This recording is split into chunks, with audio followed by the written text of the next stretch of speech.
We're live. Greetings, salutations. Another Monday, another 5:30 start for the Armchair Chirpers. You're watching episode 62. Coming to you with a full studio tonight. We're going to get to our guests in just a minute. Before that, we'd just like to recognize our great friends at Reboot Repair, Stratford's best computer support and services, personalized IT solutions, hardware, software repairs, on-site, and business services. Cam and Dylan will invite you down to their bricks and mortar at 155 Erie Street in Stratford. So let's get started. All right. A nice little treat tonight. Yeah, we do. We got two local hockey players, fellas. They're best, as Jonas told me one time, they're best friends, cousins, and the weirdest thing in the world, born on the same day, 1 year apart.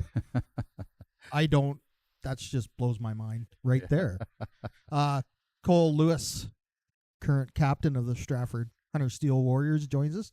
Welcome, Cole. Yeah, thanks for having me. And Jonas Schmidt came back from Leamington to rejoin the team this year. Jonas, thanks for coming out. Thanks for having me, guys. Well, you guys got through a tough year. You got to Game 7 of the second round. You hate to see it end there, but it did. First, Cole, starting with you, being named captain again this year, that was probably quite the honor. Yeah, it's pretty cool. Be a hometown kid and to be able to wear the C just makes it even special. Yeah, and you started out a very young team again. Started out with 16 rookies. I think we finished the year with 14. So that's, it's wild how well you guys did compared to the young kids you had. Cole, you had some returning players come back with you, Reese Brown. And then you got some other players back. When Hunter Nagy joined the team, that sort of changed the complexion in the room as well, did it not? Yeah, Hunter's a great room guy and a great player, and it was really cool to bring him back. Yeah, I know he was super excited to be back. As he went away, went up to the OJHL, won a provincial title with Collingwood. So you can't blame him there. Went up and did, and then he had the choice either go to Halliburton or come back to Stratford, and he picked the right one, and he came back to Stratford. And then Jonas, you had started the year in Leamington. What was the mindset about that? You had just come back. For people that don't know, he played 2 years for the Warriors, and then decided to go out to Alberta and have a go at it with the Bonnyville team out there. What was the thought process in that one?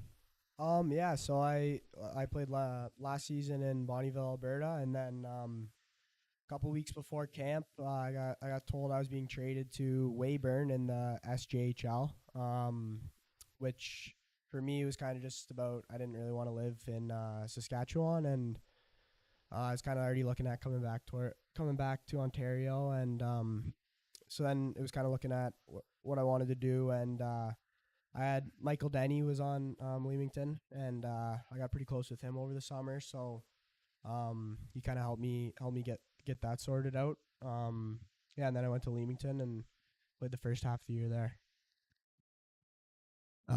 So you played the first half, and then the opportunity arose to come back to Stratford. I know when I talked to your dad just before you came back, because Cole had been dropping hints. He goes, Jonas is coming. Just kept dropping the hints, and I talked to your dad, and he said, yeah, he said the biggest thing is Jonas is looking at sleeping in his own bed. Yeah, I was just kind of I'd been away for a full year, and I battled a couple injuries at the start of this season. I broke my collarbone in preseason, so I spent quite a lot of time rehabbing that, and that's kind of hard on the body and mentally a bit. So kind of like around Christmas time when I got to come back home for Christmas and see my family, see my friends, the decision became pretty clear for me once I went back to Leamington after the break, and yeah, so I didn't really look back from there. Jonas, for some of the listeners, including myself, who aren't familiar with your experience out in Alberta, like what type of, like obviously it's similar level out there when you're playing.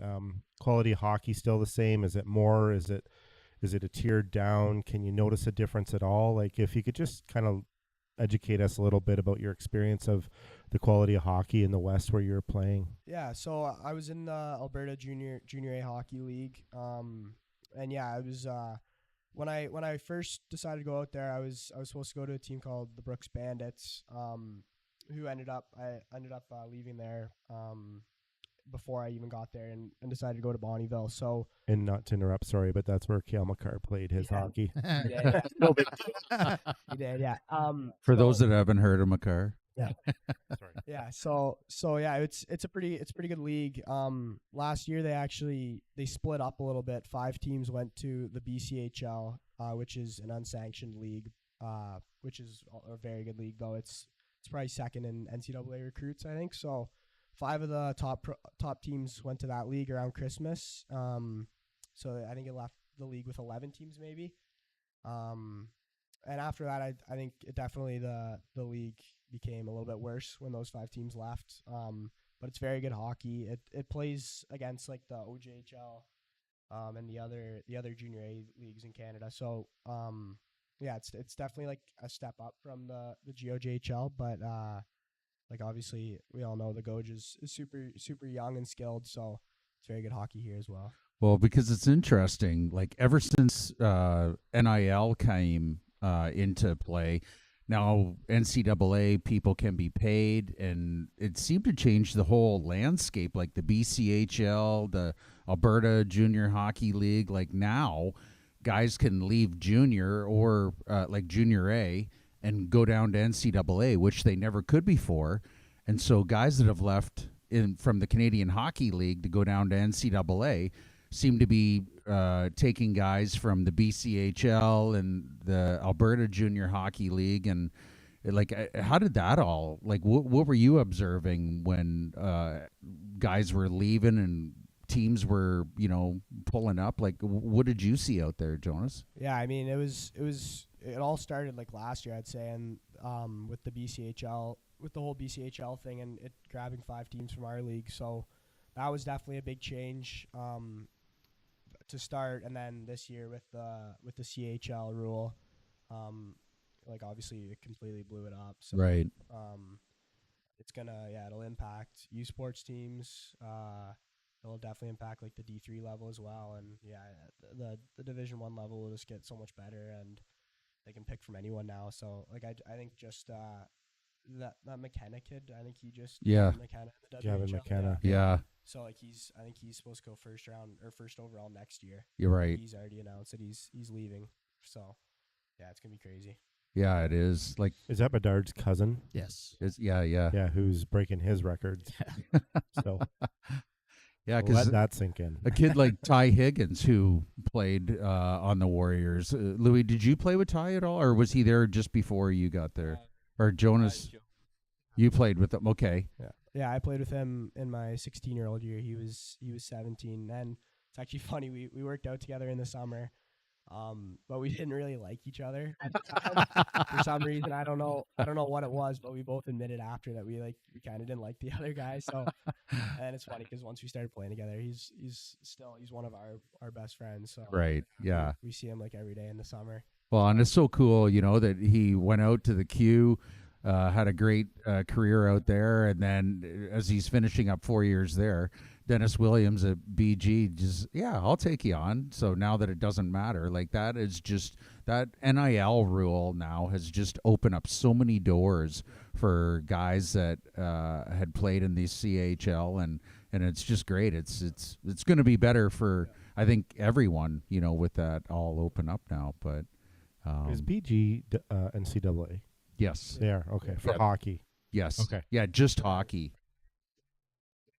They have football. They do, but I don't know if think they're NCAA. D1 though, They're are not they? D1 for, I don't think so. Not that I it don't really think so. matters. I don't know. The only thing, and I was listening on Spit and Chicklets with Ryan Whitney, Our was sister talking- station. got to give a shout out to them. They were mentioned, and he brought up a really good point, because he said the problem that he could see potentially is the big football schools like the Michigans, the Michigan State. They're going to be able to pay whatever the hell they want. And, the Bowling Greens that don't get nearly the amount of people for football, they'll be a little bit more handcuffed. He was referring to out east with Boston College, they get a lot of fans to their football games, but BU doesn't. And BU's been a hockey powerhouse for all those years, and they said that could really start tipping things where if Boston College, can offer a kid $100,000, but that's not in the budget for BU. So they said it's something to be aware of, but they're just kind of worried about the big football programs having a hand up over some of the hockey programs that don't have that same equation. Yeah, it will be crazy, and I kind of forgot what I was gonna say, but yeah, the NLI deals will completely change it all. Yeah. Jonas, when did you join the team in the spring here? It was just before the deadline. Just before the deadline. January 8th, maybe, I think it might have been. Cool. Yeah. So walking in, knowing what you know, obviously your cousin on the team, and being familiar with the organization, being excited to be back. What were your thoughts when you kind of started to take the ice, reps in practice, a couple games under your belt? What were you seeing with the Warriors, kind of heading into the playoffs? You're after the deadline now. This is the team you're going to go into battle with.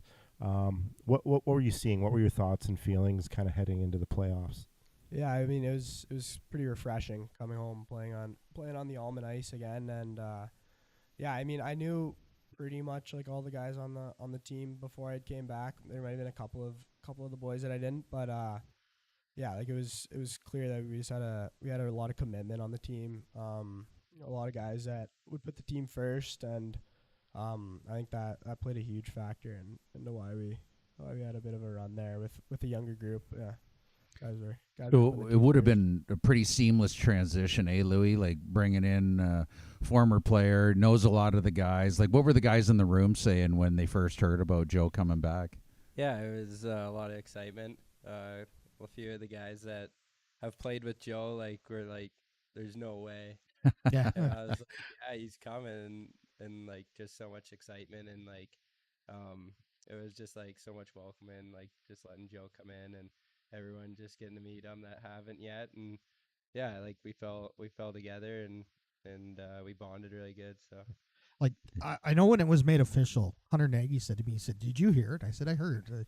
I said, "I knew a couple days ago." He goes, "Well, nobody told me." Because all three of you guys played on the Cherry Cup team.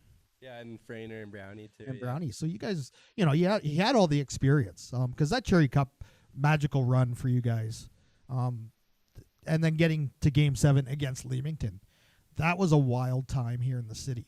Because not only were you guys there, but we had the Stratford Fighting Irish in the playoffs at the same time, and it was just a wild time for hockey that spring. Yeah, just going around Stratford, you they're just this feeling, it's unexplainable, but the feeling, just walking around or seeing someone, they're just you could feel the excitement of just the run we were on. So And talking about Cole, Jeff, remember Cole was one of the earlier friends of the show because he would give us a soundbite. I'd go down to the arena and talk to him. He would just give me a soundbite no matter Him what. and the other co-captain. Dag. Yeah. Dags was a little leery. Dags Cole said, "Just do it."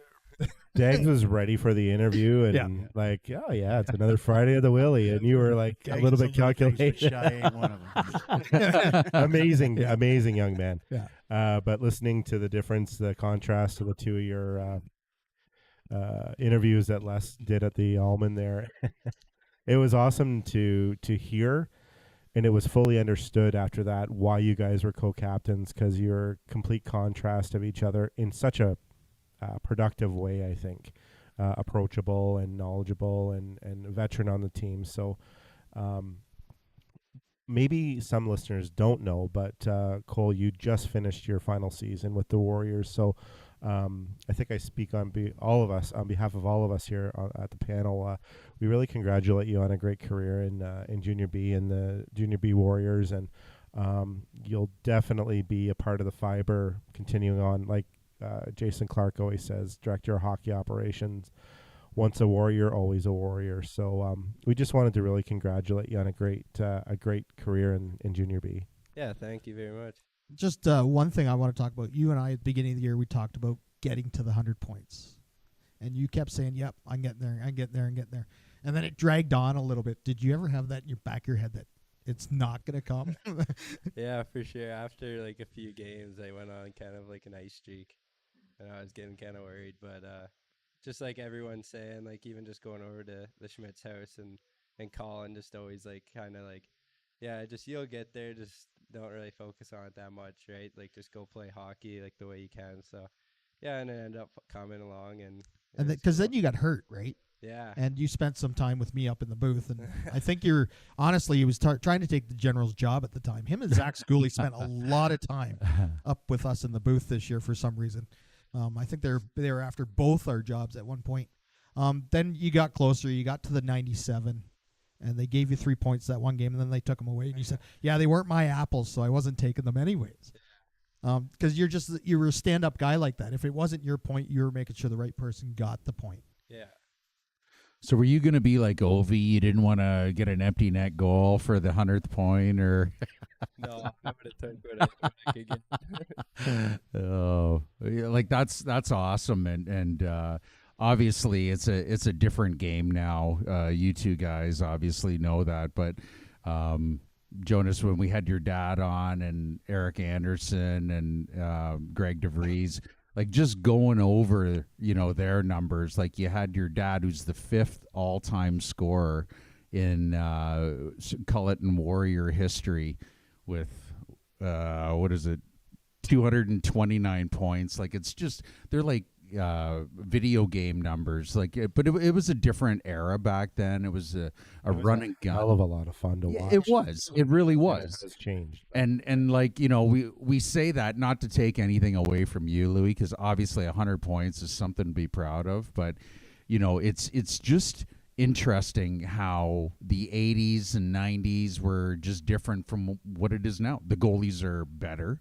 The goalies have bigger equipment. They now have individual training. Like none of that was going on back in the day. So much more positionally sound than right? They were. It's science now, and they use video, just like a lot of things. A lot like exactly. It comes so far in dissecting how a pitcher operates.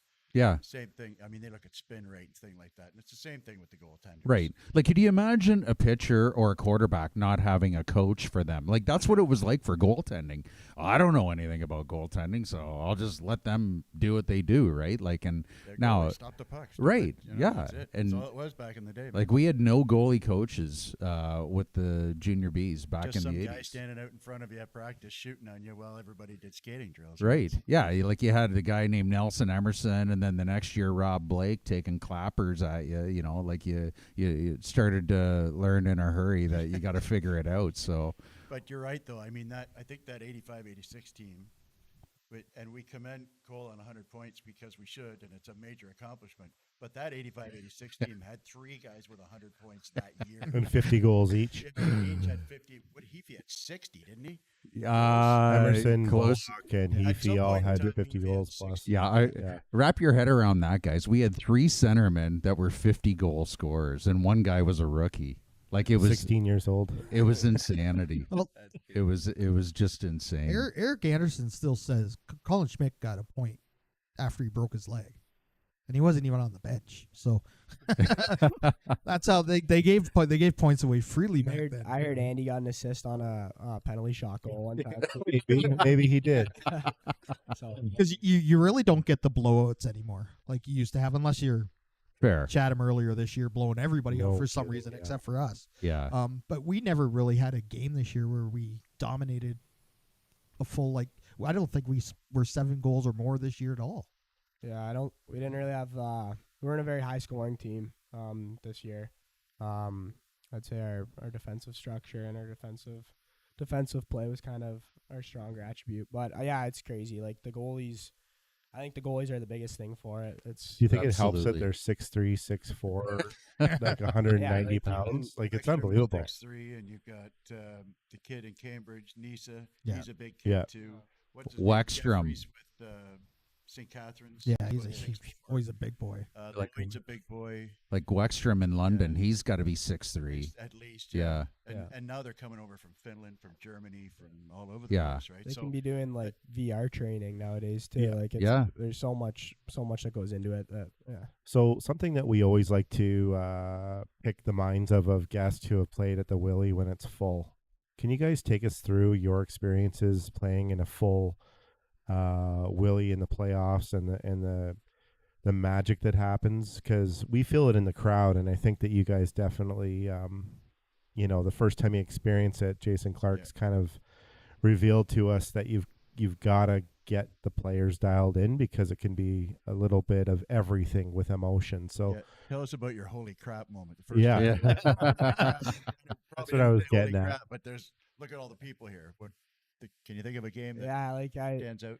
it's crazy because you'll go out for warm ups and they'll be like, you'll see it kind of starting to fill up, but then you go into the room and you come back out for the anthem and like you'll be looking around and it's packed, and it's Right. kind of maybe think about it for a second and like get excited to play about it. But once the puck drops, it's really just another game. But of course, I mean, you can speak on like the energy. It definitely helps. It definitely helps playing in front of a home crowd. Yeah. Like even just going on like Cherry Cup run and then the Sutherland, like going out on the ice for warm ups and like the crowd's bigger than just like a regular game already. You're like, oh boy. Your hands are a little shaky, but you start to warm up to it, and like right when the puck drops, like Joe said, like it's just you and the ice and the rest of the guys. So it's very exciting. It's definitely gives you shivers down the back when you step on the ice and the horns going off and the fans are going wild.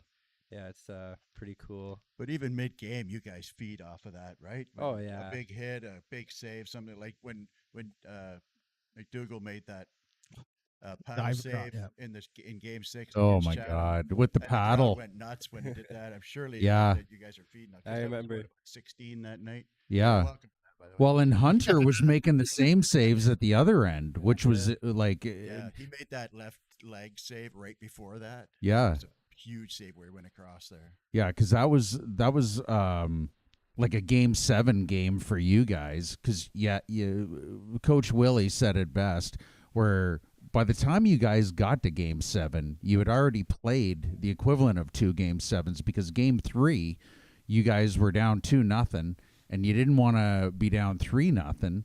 So that felt like a must game going into Chatham.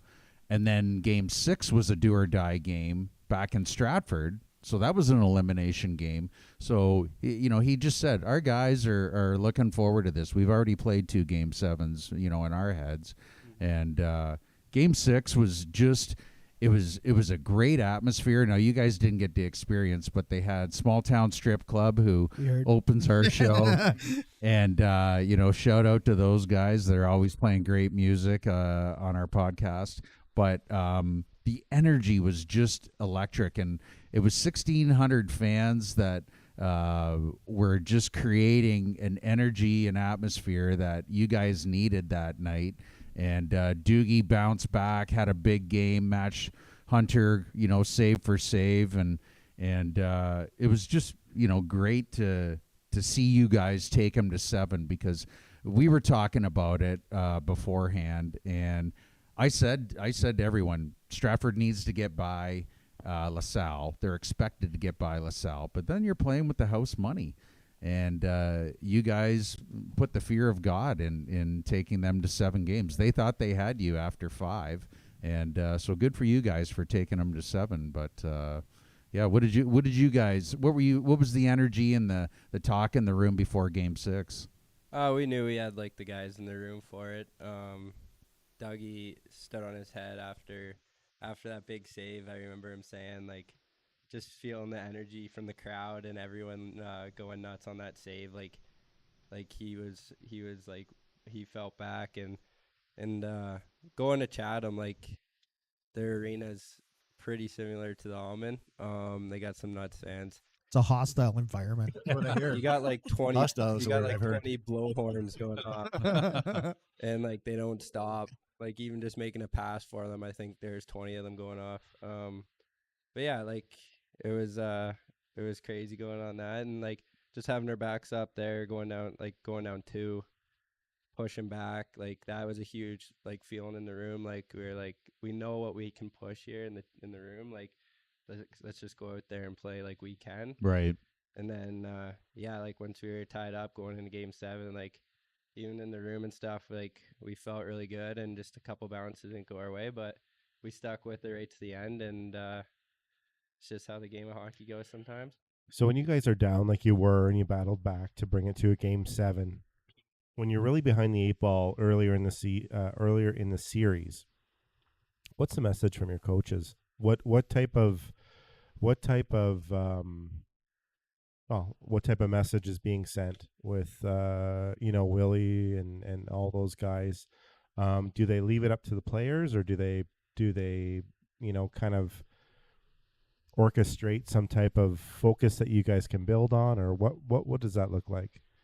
Yeah, I mean, depends on I guess the message he's trying to get across, but I mean, I think from the outside, being down two games, it looks a lot worse than it is sometimes in the room. We knew we started off game 1 no good, and we still came back and thought we made it a game. Well, you tied it too. Yeah, yeah. So, yeah, I won't speak on that. But Nets off hasn't been much of a topic of discussion during these playoffs.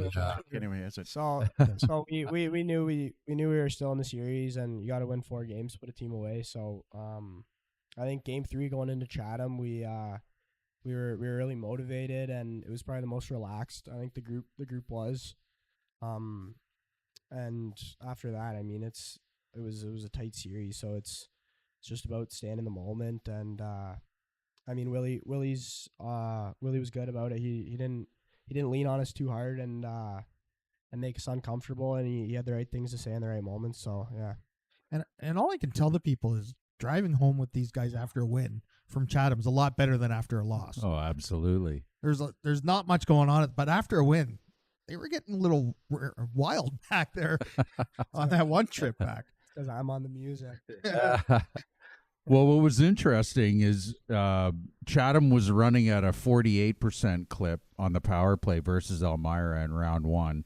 And then all of a sudden, it went down to 17%. They were 4 for 23 in the second round against you guys. And even their coach, Rick Santos, he said, we had to change from a puck possession team to a dump and chase, which isn't their style. Like, they're a run and gun with Richter and Truby, and like they've got Gillis. They've got a lot of firepower. And so kudos to you guys for making them uncomfortable and having to change their way of preference how to play you guys. Yeah, like Willie's really hard on just like not giving up that blue line and red line. Like that first guy should be getting stepped on with the back checker closing in, second guy getting puck. Like we focused a lot on that, and we knew how much speed they had. We worked a lot on like angling pucks. Yeah, Willie had us ready for sure, and it definitely threw them off, and we just settled right in on that. So I think the way you guys played them is contagious, because I noticed in the game that I saw in the championship here with the Lincolns and Chatham is St. Mary's penalty kill. They're set up out of Chatham zone as a 1-1-3 in the neutral zone, and I think that's what you guys did a lot, because it makes them earn the zone. And I think that's alluding to what he was saying about the old dump and chase rather than the puck control, because when you're standing them up in the neutral zone like they are, it's really paying off for St. Mary's so far in the series, because it's a smaller neutral zone in St. Mary's, right? Yeah, they really know how to you take and I were advantage talking of about that that small, better ice area. in game 1. So I think they kind of maybe stole some information, but I guess you'll lend that to St. Mary's this season. But I thought you guys played a hell of a penalty kill. Oh, yeah. It was really nice to watch. Very clean, very abrupt exits from your zone, maybe to dump it or to get it out, maybe create an opportunity. So kudos to you guys. And, there was a lot of bright spots in that series, regardless of the outcome of a loss in Game 7. I saw a lot of great hockey from a lot of great players on your team. Any thoughts and however far you want to take it, but what were your thoughts this year on, the young guys, let's just say like a Kipfer or a Slattery? It was part of your responsibility, I guess, as a captain to maybe bring them along to show them how to evolve and so on. Not solely on your shoulders, but you're part of the puzzle, I guess. Cole, do you want to just let us in on maybe a little bit of the journey through the season with those young players? Yeah, coming in as a young guy, it's really important to find your feet. Those two did very well at it. Like in playoffs, those two were a huge part of our team. Quinn Kipfer played way above his age. Like So good. like Unfortunately, so good. he might not be back next year. No, He played and- so well. Right. Yeah. Yeah. and Played that, himself right off the team. And For a that's, good you know, reason. just like Harmer did a year ago, right? It just- Exactly. you could and that's tell what that he was. that's what Stratford's really good at, is developing players Right. and taking them to the next level, which I'll like give a lot of respect to that. And even Colin Slattery, like just like head down, hard worker, really good shot. So like Got that sneaky wrist shot. yeah, He's got like quick hands. Yes. really quick hands and quick feet, like just find himself in a good spot and just lets it rip, and it paid off a lot for him. And yeah, I loved his arrogance in Game 7. There was a stoppage in play, and he goes right up to Hunter's net, grabs his water bottle, taking a swig, like he was trying to get into Hunter's head. And I love it. Like the kid's a rookie, and here he is acting like a 4-year vet, and it was awesome. I loved yeah, watching that. both of them would not shy away from just like the trouble, which I kind of like to start, and they'd be right behind me as well. It was pretty fun doing that with them. So in that series, you had a thing going with Chadwick all series long. And then Carter Petrie does something that went unnoticed by a lot of people, came over and got punched in the face for about a minute. And that just turned the tide of that series for you guys in that game especially. He just sort of got you guys fired up. And we were talking, and at the time after he did it, I'm sitting there going, well, Chadwick's going to get suspended now because that's his 5th major of the year. Yeah, Pete's was just kind of giving it to him a bit here and there, and he said like he just got asked if he wanted to go, and Chadwick just like instantly shouted him. So he's like, I don't really have time to think, and yeah, Pete stood his ground, and I think he did really well, and that definitely changed a lot of the game for us too. Yeah, because he said to me when he came up after, he said it was a good trade off. And I Yeah. said it was a great trade Yeah. off. Yeah. And Everyone knows Carter Petrie, certified tough guy. but there's a kid at the beginning of the year that was having a hard time getting into the lineup, and at the end of the year you couldn't get him out of the lineup. I thought that was kind of really a great thought process for your coaching staff. And I was saying to Razor for the games that we were at, I really liked the whole Kipfer, Slattery, Lewis line. It was kind of appropriate. Like it was exciting. It was exciting to watch. And those two, when I say young, you're all bloody young. I'm not trying to say you're an old goat, but it was just cool. And you too, Jonas, with that really solid line that you guys had. And I just, not to, try to beat a dead horse, but there was a lot of positives coming out of that final round that you guys just played. It was a lot of fun to watch. Yeah, Jonas, you didn't get a lot of room in that Chatham series, but your playoffs really took off in that LaSalle game where you had the hat trick. You sort of got back on the horse, because I know when you scored that first goal, I don't think the monkey made it off the back before you threw him through the window. Well, I didn't play game 1 and 2. Yeah. I was injured, unfortunately, and but yeah, it was nice to step back and step back in and make a contribution right away. Yeah, but you go in, like that first series, we're in LaSalle, and they're getting 137, 200 fans, right? And then you go into Chatham, and that place is full, just full, and they're not shy about what they think and what they call you guys on the ice, or what they call the poor AP players sitting up in the stands. But completely different environment. So how did you get yourself up for that, especially at LaSalle series, because it sort of ran around like it wasn't a lot of flow to any of those games? No, and that's just like on like the veteran group kind of a little bit. Just kind of making sure everyone's engaged and ready to go, and it starts with like off ice warm up, and then just getting on the ice, getting the touches, letting the goalie feel a puck, and just being ready right from puck drop. Yeah, so like the thing I learned this year from Hayden Frame was bus lags. I had never heard that word before, ever used like that, but it's a thing. And Darcy was always on you guys about getting off the bus and going for a walk. Now, we're driving into LaSalle the one time, and it was warm out. And they're, oh, we got to go for a walk. And then this girl walks by, and, yeah, let's go for a walk. I heard you guys back there. I don't remember that. Yeah. Weren't supposed to say anything, but here we are. Rumor has it the coaching staff planted her there. Just walk by just as the bus is coming up. Yeah. Gotta get these guys out for a walk. Yeah, Darcy was definitely the main guy in that. And like just like getting us ready, like all year, Darcy was like the number one angel in our group. Like that started when we went on our cup run. When we went to Leamington, like our biggest thing was Darcy. We get there, Darcy takes us on a walk, and he just kept that going. Like for LaSalle, we did it, and Chatham. Yep.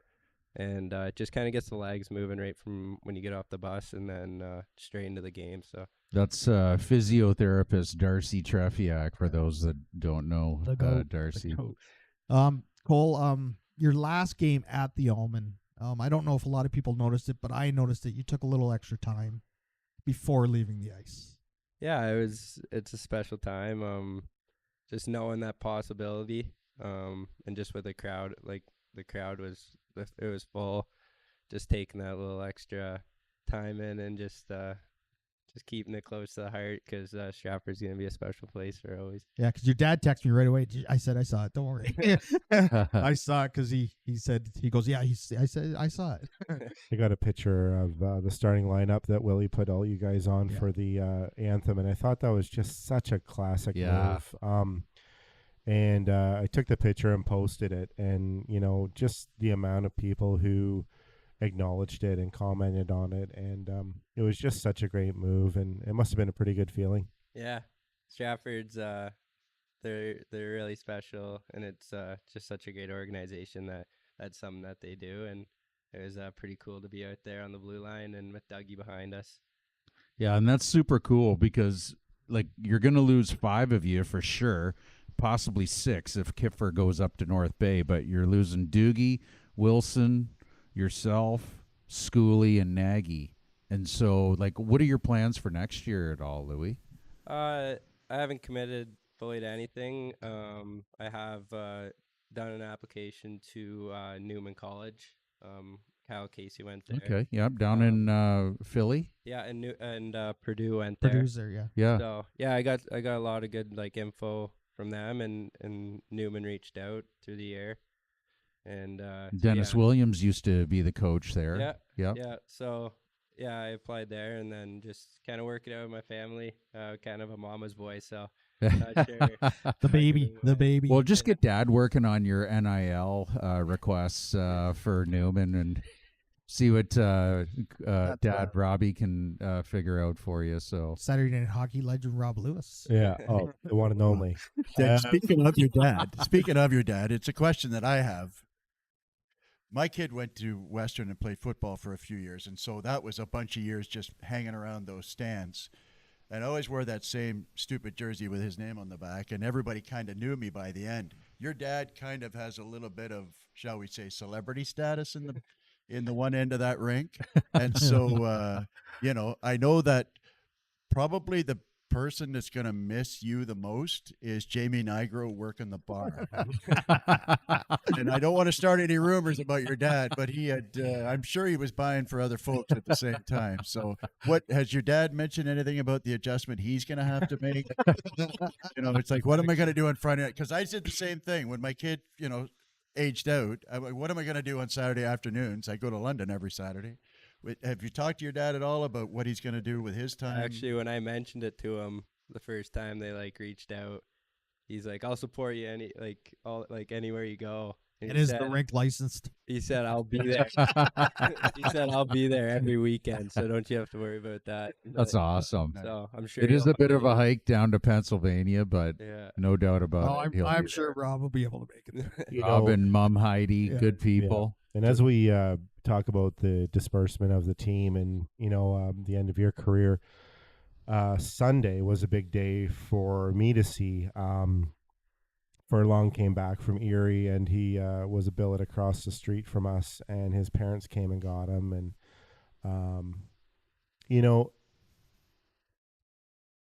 the future is wide open for all you guys, wherever you guys go and stuff like that. And it's no guarantee Furlong will be back. But, I think the consistency of the players, especially in this town, and speaking with you guys and Furlong and so on, is, you're just a bunch of nice young men. It's consistent. I think it's ingrained in you guys, especially from management, from coaches, the expectation, the all the stuff that you guys do through the course of the year to go out into the public. It's a busy time for you guys, plus playing hockey, plus being young, let's just say secondary opportunities that may happen where you're wanting to, go have a good time or whatever it is. So the balance is there, and you guys are products of that. And it was just something to see Furlong go, because he's got a busy opportunity ahead of him too. So again, guys, it's just one of those things where huge kudos. It's a big balance that you guys have to do to play in this league and to perform well. So I just wanted to say that. Yeah, thank you. Thanks. Well, you're always going to be, both of you will always be Warriors. Now, Joe, you got one more year left. Is that right? Yeah. Yeah. One more year. But do you know your Anything next to season? announce yet? As of right now, my plans to be back in Stratford. So Okay. Good. Awesome. So this is recorded and is a reference.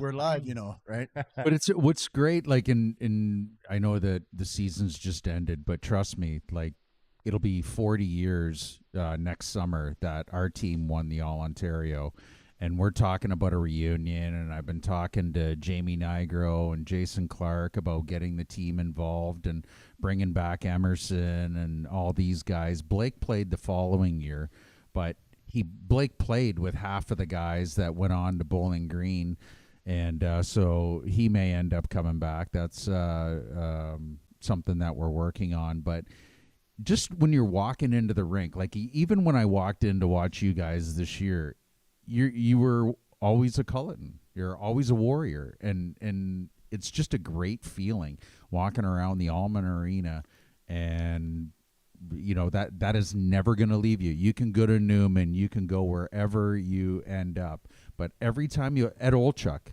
when he walked back in, like he came home for Denny Flanagan's funeral, and Denny was the guy that brought him from Chicago to Stratford at 16, and then he went on to the U.S. Olympic team and to a great NHL career. But I just happened to be working that night at the Almond, and Ed Olchuk comes in, and he's just like looking around, and he's like, man, this is a hockey rink. Like what they build now is a multi-purpose facility for hockey, for tractor pulls, all different things, right? But Monster truck. the Almond, right? but Tug of war. right. But now, like the Almond Arena is a hockey rink. It was built for hockey, and that's why people love coming in, seeing the barn roof, the clock in the middle. Like it's just got a feel like no An other. absolute aura, like no other. Exactly. And just to revisit what you said about that old Chuck, if you wrap your head around that, a 16-year-old in 1981 crazy. coming here to play, 142 points, went on to an NHL career. Right. Like, and he's a commentator. He is a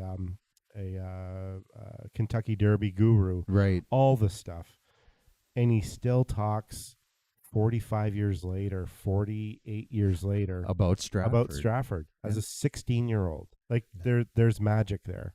It's Like incredible. you look at the history, like the Chris Prongers, the Ed Olchuks, the Nelson Emersons, the Rob Blakes, like Tim Hall of Fame as well. guys, right? Yeah. Like and I think the team is working on it, but bringing back, like, people want to see that. Holy cripes, all these guys played in Stratford. And I mean, in Cole's defense, why don't you have a captain's wall or some type of an exhibit where it's a former captain? Who knows? And I Who think knows? and I know, just in talking to the executive and some of the guys, they're going to work. They realize the value. Like when you're bringing in a kid and his parents to try and court them to come to Stratford. And if you're seeing pictures of all these NHLers and first ballot Hall of Famers, and they're going, yeah, I think this is a good place. Like it's helping sell people coming to the team. And like I said, I've talked to a few of the guys that there is gonna be more homage paid to guys that have played in the past, and it's just a great place. So Seems natural. it really is. And so it's great to hear that, Joe, you're gonna probably come back next year.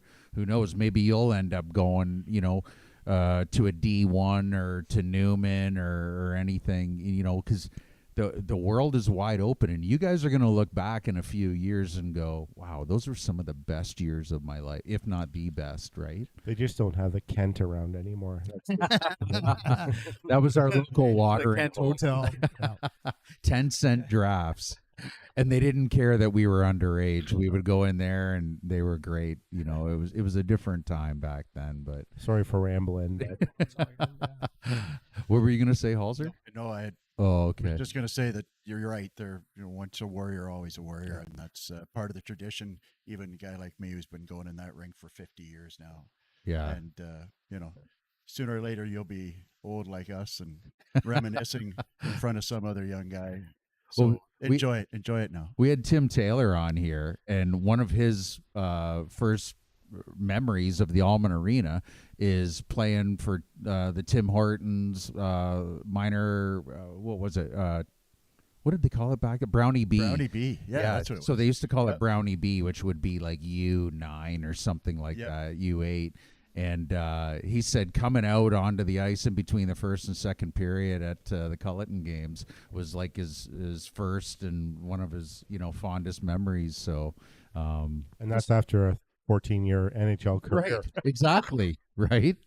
3 Stanley Cups. With Stanley Cups in there. So, So, Cole, at the beginning of next year, you're going to have one more task to perform, are you not?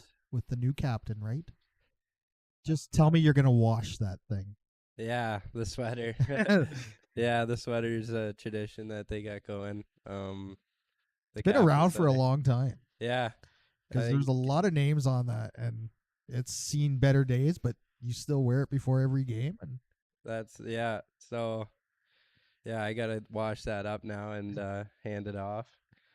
Not Yeah. quite sure who yet. yeah, but, we'll find out beginning of next year, and you'll be back to exactly. make sure it gets in the right hands. And on behalf of myself this year, you guys have been fabulous.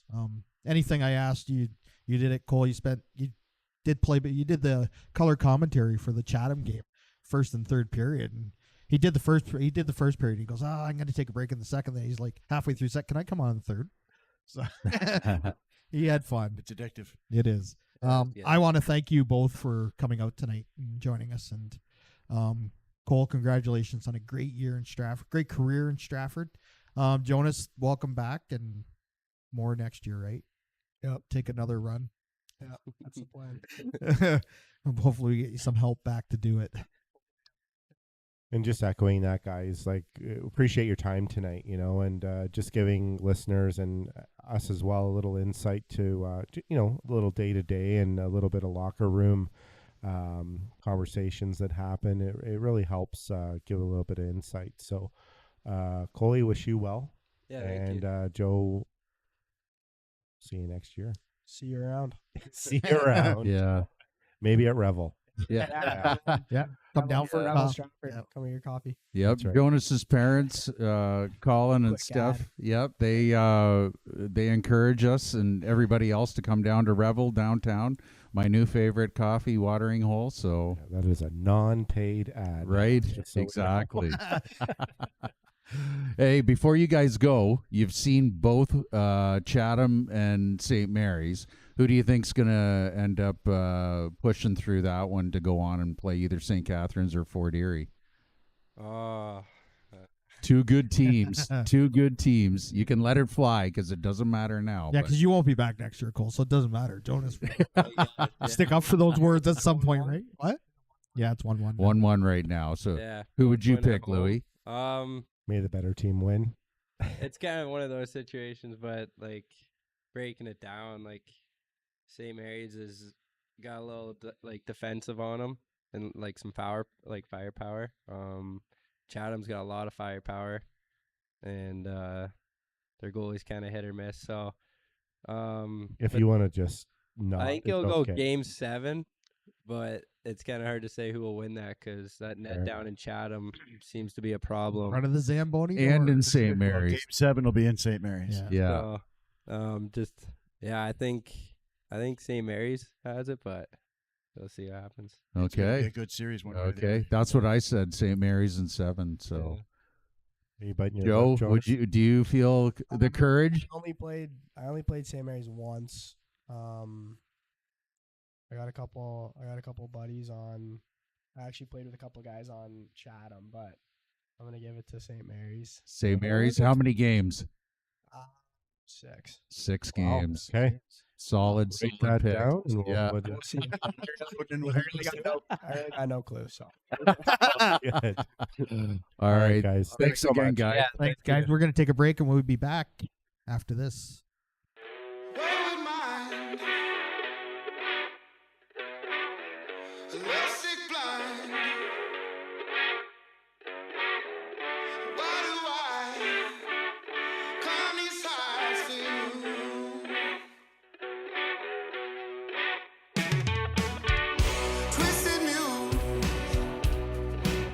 Always gets my shit confused. What's a man have to prove? Do I have to walk the knife for you?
All right, we're back. Oh, thanks to those guys for coming in. That was great. Yeah. Super cool having them on and giving a bit of behind the scenes with what goes on that you don't see all the time in the dressing room and on the bench. Yeah. So sponsor time. Yeah. Yes. All right, we'll start out with SBS Metals. Metal fabrication with professional craftsmanship. Stratford's preferred custom, commercial, and residential metal fabricator. Kathy and Dennis Culleton do a great job. They invite you to visit their social media channels to check out their custom work and opportunities that may arise. Domino's Pizza, the official pizza of the Armchair Chirpers, 2 locations on 406 Ontario and 536 Huron Street. Joe's Diner, the official breakfast, lunch, and dinner diner of the Armchair Chirpers, home of the world-famous Perth County Breakfast No. 4, locally owned and operated by the Myers family, locations in St. Mary's and Stratford. Brighter Vision Counselling, Psychology, and Wellness, providing compassionate and effective counseling services to individuals and families in need. They provide a safe and supportive environment where everyone can heal and grow. And recognition for Janet Lange, broker from Home and Company office here in Stratford, servicing Stratford and surrounding area for over 20 years. She has coined the phrase, putting the real in real estate, the official realtor of the Armchair Chirpers. Bentley's Bar, Inn, and Restaurant, the official bar and restaurant of the Armchair Chirpers, 20 draft beers on tap, daily food specials, fabulous place to spend the night in their lofts or executive suite, locally owned and operated by the Bentley family. Great people. And the Urban Barber at 155 Erie Street, established in 2019, full-service barber shop. And we look forward to seeing you soon. We encourage you to visit our new application to make appointments at Squire is the opportunity that arises there, and that will give you the full scope, I guess, of our schedule. Also good people Yeah, at the Urban Barber. Right? I they appreciate are that. great people. Few of them Rhonda and are- Jonathan are fantastic. Yeah. They'll be okay for this week. See how Montreal does tonight, and we'll see how the barbershop is tomorrow. Regardless, it's a successful season. Yeah, absolutely. All right, before we update the go, Razor, let's talk about something that happened yesterday that hasn't happened in the city, a city hockey team in quite a while. Right. Yeah. U18 Warriors. I got to tell you, before you get into it, Yep. probably the best decision I made all weekend, next to having breakfast with my granddaughter, was going to New Hamburg to watch a hockey game. And the best part was they didn't even charge me. Walked in for nothing. Nice. Wow, you're like royalty. They probably knew you were on the They Chirpers. charged everybody else $15, but I showed up a little late. It's like 3:05, you know. Well, they said if he comes in and sees an empty seat, he's going to call them wearing empty seats. Right? They, I put on my best empty seat costume, but there weren't many there. I'm No. not going to lie. I don't know what New Hamburg. Where's Chess? Fact check me. How much does the Wilmot Center hold? It's got to be 1,000. There had to have been close to 800-900 people there. Yeah. So when you take away the parents, like might be 100 for parents and families. Yep. There were a couple hockey teams still there. Half of their teammates had just left. I'm pretty sure it was the Stratford Juniors sitting in the front row, really vocal, really loud, really energetic. It was just a heck of an atmosphere Yeah. for an 18U hockey game. Yeah. It was awesome. Yeah, that was pretty exciting. I was watching the Jays game, and that was getting out of control. So then when I went on the computer to do some research for today, I forgot about it, and I just stumbled across it on YouTube, and I went, oh, I'm going to check this out. So Stratford was leading at the time, 2-1, and then St. Thomas tied it up, nice wrist shot from the hash marks, and then they went into overtime. And then they went into double overtime. And then they get into triple overtime. And holy moly, 40 seconds into triple overtime, Captain Nathan Siebert gets the golden goal, the game winner. And I know that St. Thomas goalie would love to have that one back. He was maybe you could explain what you think happened there. Well, I watched it because For those who didn't see it, he came swooping in on the right side, right and hand he shot. was so low, like he was below the circle. So what happened was Siebert's got a guy on. He's got the D on him, and he's leaning like he's gonna go to the net. And so then when the goalie, when he got so deep, the goalie thought, well, he's not going to shoot here. It reminded me of when Crosby scored the winner in the Olympics. On Ryan Miller. Yeah. Different side, but a same 75 mentality. goal, right? Yeah, because what happened was the goalie thought that he was going to pass it out front. And you can watch him how he turns his stick over to intercept the pass. Okay. And instead, Siebert shot it on net, and it went through his wickets. And you can just see, the look of why did I, try and anticipate that. Yeah. And the poor kid had played I feel well. so bad for a kid who played so well. Yeah. And, I was standing at the top between the 519 feed, and the room was pretty much split between the St. Thomas and the Stratford fans. And you could just hear the collective groan from my right. Yeah. And you're stunned silence because you can't. There's nothing to complain about. There's No. nothing you can do. You can't No. even say, "Oh, that crappy goalie," because he played He so played well great. leading up to that. In fact, those 3 goals that you missed were all deflections. Yep. Were they? Yeah, Okay. there wasn't a clean goal scored until St. Thomas tied it up. Right. At 2. Yeah. And I think both of the St. Thomas goals were power play Yep. goals. Yep. So Stratford never even gave up a 5-on-5 goal. So when you consider they shut a team out in the semis, they shut a team out Saturday night. Right. And then they went 3 straight games at the end of that tournament without giving up a 5-on-5 goal. And the thing is, they went over in the round robin. They went 0-2 on Friday. 0-2 on. They started 0-2. Yeah. They lost to St. Thomas. I forget who the other one was, but they started 0-2, and goalie Colton Thompson. They said that there was a Dylan Baker said that at the end of the game that he ended up being named Stratford Tourney MVP. Goalie Colton Thompson. He was unbeatable most of the weekend. He had a shutout streak of over 2 games going into the gold medal game. Yeah. Like, that's crazy. So I have to ask, how do you start 0-2 and end up in the championship Yeah, game? I Like, wondered what that happened? too, but it's a round robin. It's a round robin, and so you get seeded, and then you play a. Yeah, you it's like the Euros where they just Oh, You don't play- get rid of yeah, you anybody. don't- They just Yeah, seed you them. just get seeded after. oh, the round okay, robin. okay. Well, that Um, makes sense. And the guy that scored the goal, that's Jason Clark's nephew, Okay. director of hockey Well, I know operations Nate. for the Nate Warriors. Yep. Nader is what they call him, and his dad coached the. Yeah. Fun fact: he's an 07, and that is the group of 07s with some 08s in there. I saw a couple of the 08s in there that are really good athletes. There's a lot of good 08 athletes, both on the ice and on the ball field. So I just wanted to point out that that's the 07s winning the provincial championship. I'd like to tell you who else is an 07 that used to play with these guys. Yep. Carter Petrie, Aaron Green, Colin Slattery, and young Grady Murphy. who's in Wow. Tavistock. All 4 of those guys Wow. used to play for that team. And I remember them. Their first coach was Tim Schultz, Okay. who used to coach the Junior B Cullitons. Yep. Right. And his son Colin was number 15. If you watch the game, Yeah, they're yeah. number 1 center ice. Yep. And I remember first seeing this team when they were, at the time, called Major Adams, which I think is now called 10U. Yeah.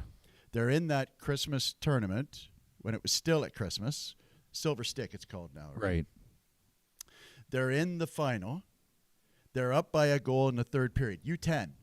They're up by a goal. They are down in the other team's end, cycling the puck for an entire shift. One Yeah. peels off, comes to the bench, changes up, gets involved in the cycle. This went on for a minute and a half at 10 years old. So that 07 group is a magical age. All Yeah. started off education-wise with Tim Schultz. And I ran into him up in the stands, and I said to him, expletive deleted, how the heck are you up here watching this game go on, knowing how long he coached that group? Right. And all he said was, it's hard, dude. Right. It's really hard. You Yeah. saw him there yesterday? Yeah. Yeah. Yeah. He was Went to just school with Tim. like you could just see him. He was walking, but his feet weren't really touching the Right. floor. He was wound tight. And it was just really good to see those 07s, that a lot of which I know still having success after all those players had left the group. Well, it's a big shout out to Coach Chad Smalley. He got the Gatorade dumped on him after the game. And then I also saw Brian Nigro. I don't know, and I apologize who the other coaches are. I don't know if you guys Scotty do. Seibert was one. I think Scott's on the bench with him. He's think not usually on the bench. Usually he's the team's manager. Yeah, it so could be I don't that. know. But it's nice because neither Nigro or Smalley have a kid on the team. And so, like, you don't see that a whole lot Nigro anymore. is a plethora of hockey knowledge, experience. He was out in Seaforth or Clinton, one of the two, for the junior divisions. Hell of a hockey player back in his day, and he has really, given back. Yeah. But his hockey IQ is extremely high, and kudos to all of them. It takes everybody, Exactly. especially the players. But what a great management group and coaching and all that stuff. So congratulations. Yeah, and one last thing. One of the best scenes I have seen all year long in a hockey rink. So they were flooding. By the time they got into overtime, it's only 15-minute periods at that level, but they were flooding every period anyway. These kids are gassed. So after the second overtime was over and the tractor, they stood there for a minute deciding whether or not they were going to flood. They decided they were, and the teams started skating off the ice, and every single person in that rink stood up and gave them a standing ovation as they skated off the ice. Both sides, everybody. And what a scene that was. Yeah. What a highlight for those kids at 17, 18 years old. Probably the biggest game some of them are ever going to play. Right. Receiving that kind of a serenade as they come off the ice. And I just thought, class move. If anyone here is watching the show that was there, class move on all you folks. Well, and I also just thought Dylan Baker did a fantastic job of calling the game. Like, here he is learning names that weekend and did a bang-on job during calling the final. And then, like, the 519 crew that got out on the ice immediately and were interviewing Seibert and Thompson and all the Stratford players. Like, just shout out to 519.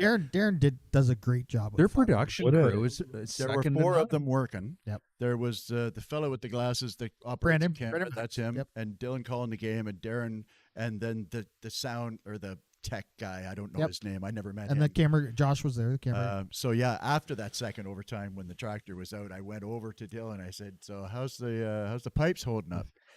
He says, "I'm here." I said, "You need a color guy." He says, "I need some sleep." He says, "I need some sleep. That's what I need." So You know what, though, and coming back full circle with the 519 experience for those players, and you saw the post-game interviews, and they had the panel, and Smalley was up at the table with the backdrop and all that. Like you said, Holly, it's going to be the top level for the majority of those players, which is just the way it is, which is just fine. But for them to be able to experience that and do the post game and experience kind of what 519 provides for those minor league teams, it's so cool. Yeah. And kudos to 519 and the team that we know about. So it's so rare for a minor hockey team to have a video memory like that. Even if you lost that game, those St. Thomas fans will have that. They'll have it saved to their hard drives with their laptop or whatever, and you'll be able to go back and see your kid. It's like you, Razor. Like in Holly, you were there, but like Dylan didn't miss a beat. He was every last name, and it was fast. And That kid's going holy. He does so much prep. Holy macro! I don't know how much longer they're going to be able to hang on to him.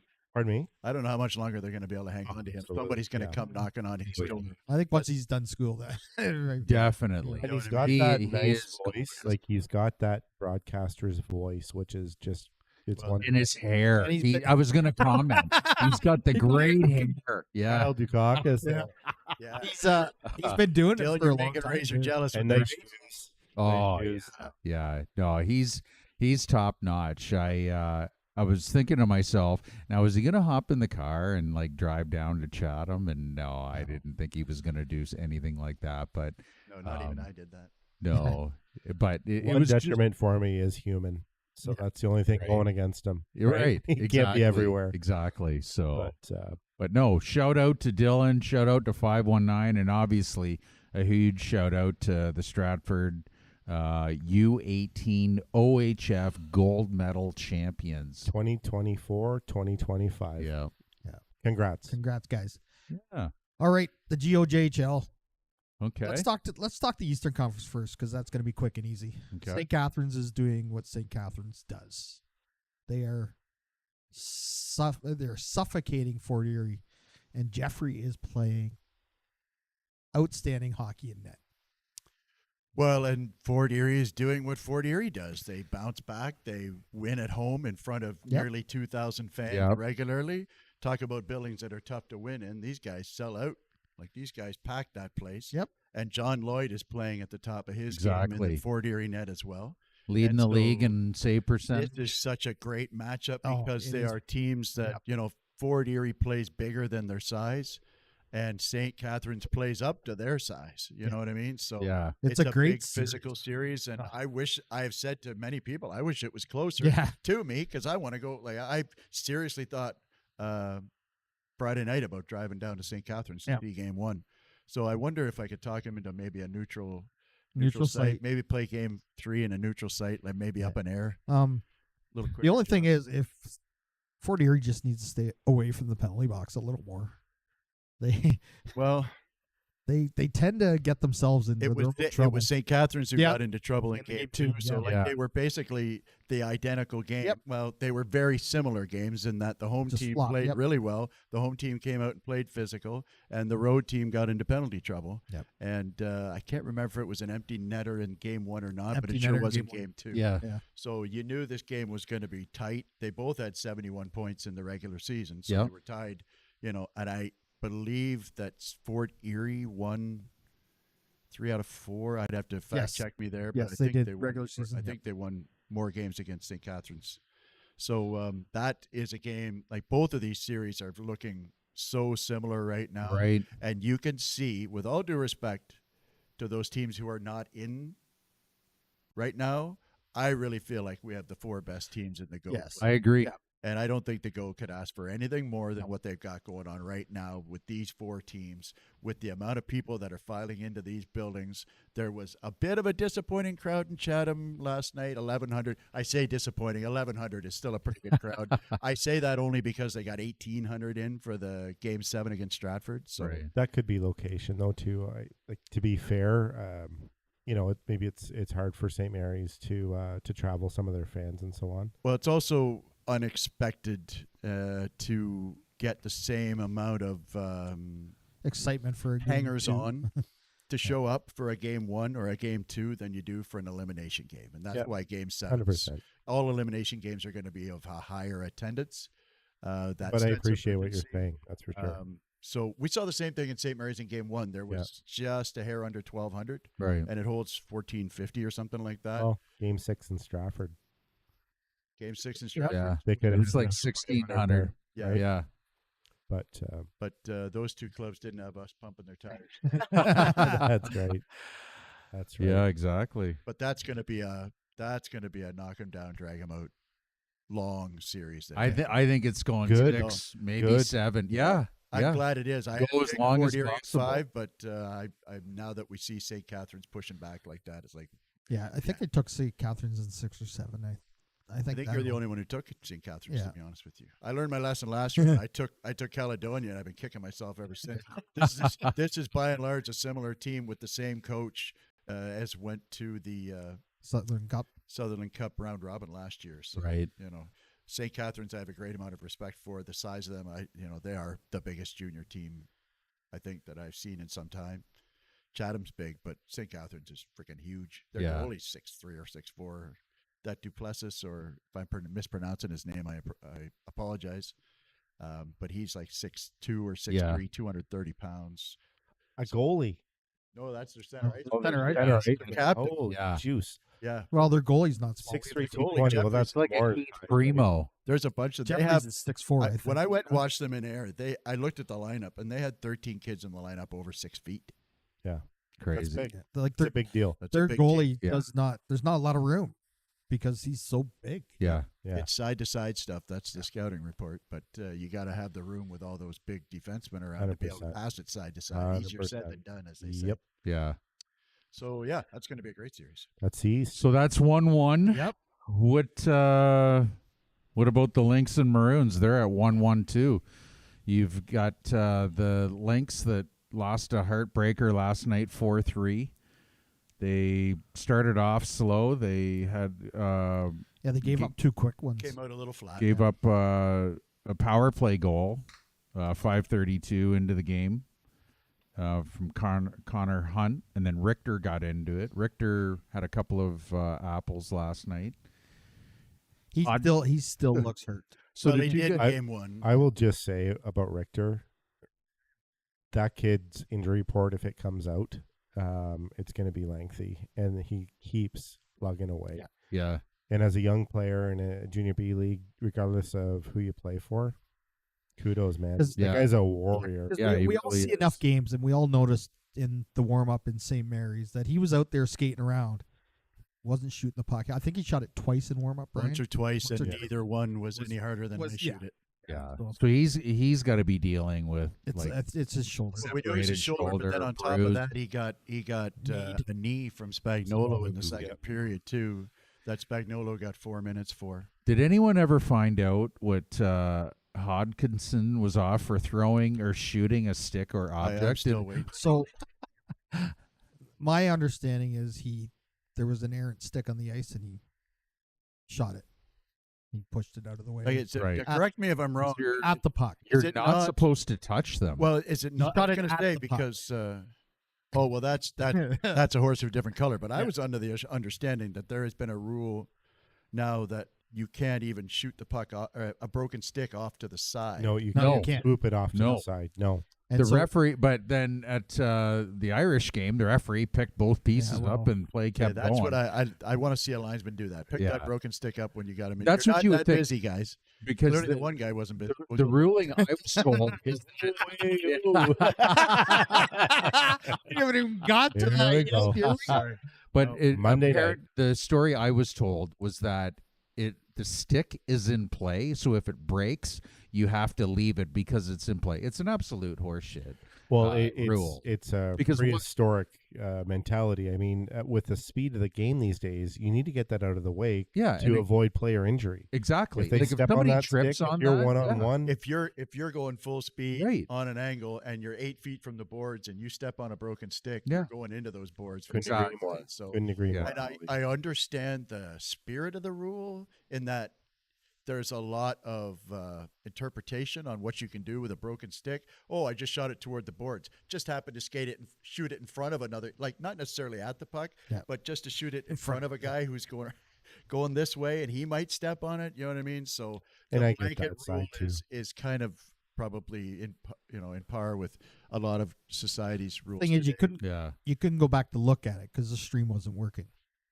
Yeah. it Oh, was down really? for- So Hunt scores early on a power play. Then Gillis makes it 2-0 at 9:37 of the first, and then Hodkinson gets the Lincolns on the board at 14:29 of the first on the power play on an assist from Bidgood.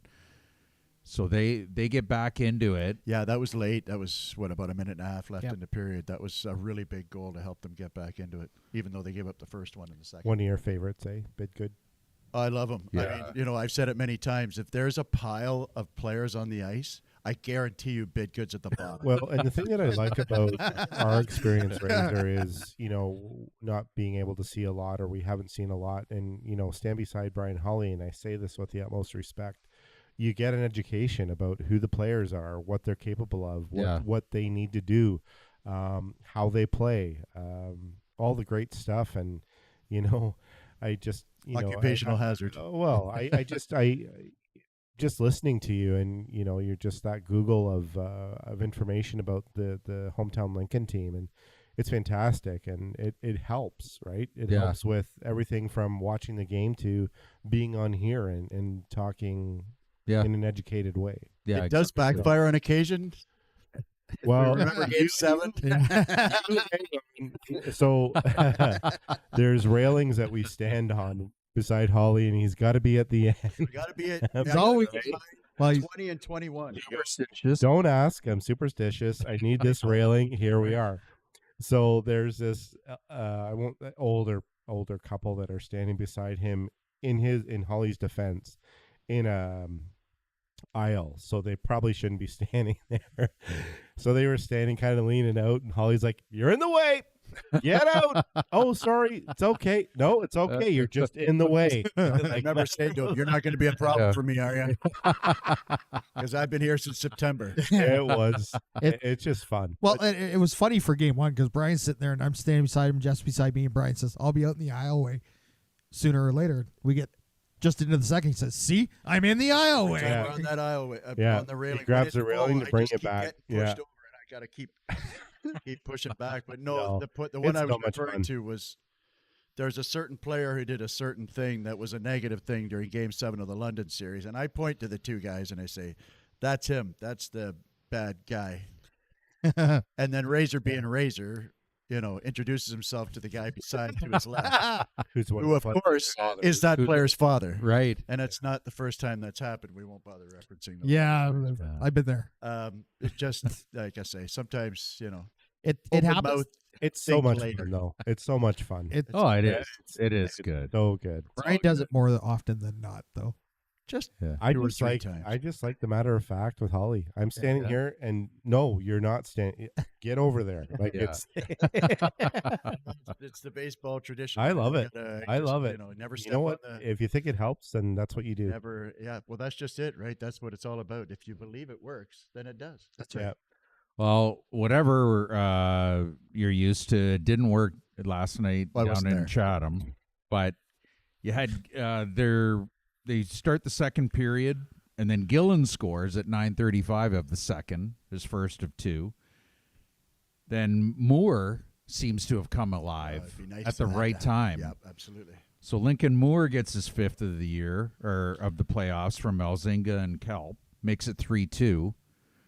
And then Cornfield ties it up at 9:29 from Voortman and McQueen Spence. McQueen Spence, he's lighting it up too. He's really Well, starting. he's getting assists now. He's still not Yes. scoring. I don't believe he's got a goal in these playoffs yet. And no, he is. he's got 11 assists. Yeah, for those who don't know, he's the defending Western Conference playoff MVP Yeah. Wow. from last year. Yep. He had something ridiculous like 19 or 20 points. Did he? Was an absolute beast. It seems like every time he shot the puck, it went in. He was getting loose in the high slot and burying, but he's been absolutely snake bit. Snakebit Yeah. scoring, but effective.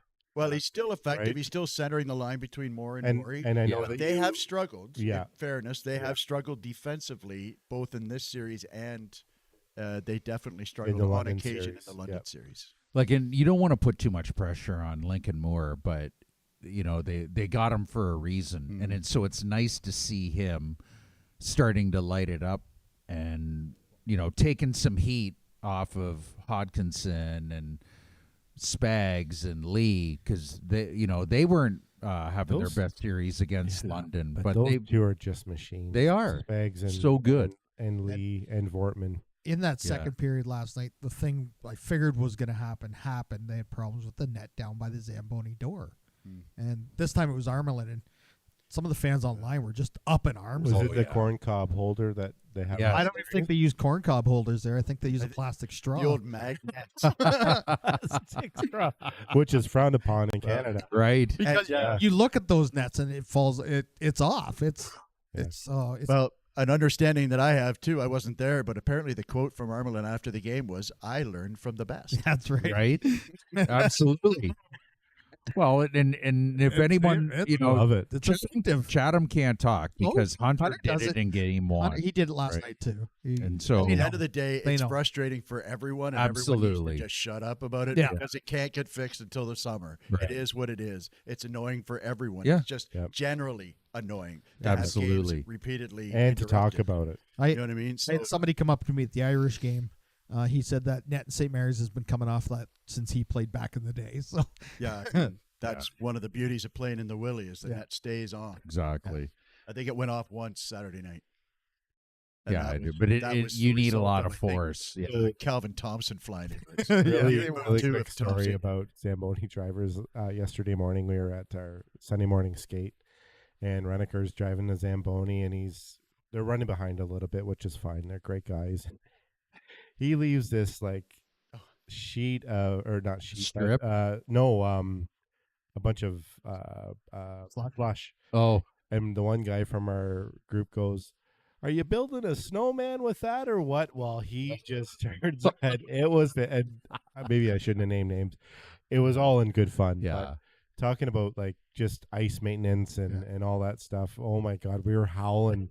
He's like, "Do it yourself." Gary Great Ray's on the guys. phone. We need a Yeah, guy. great guys. Right. I actually yelled that out. I said, "This would have happened if Gary Ray was here."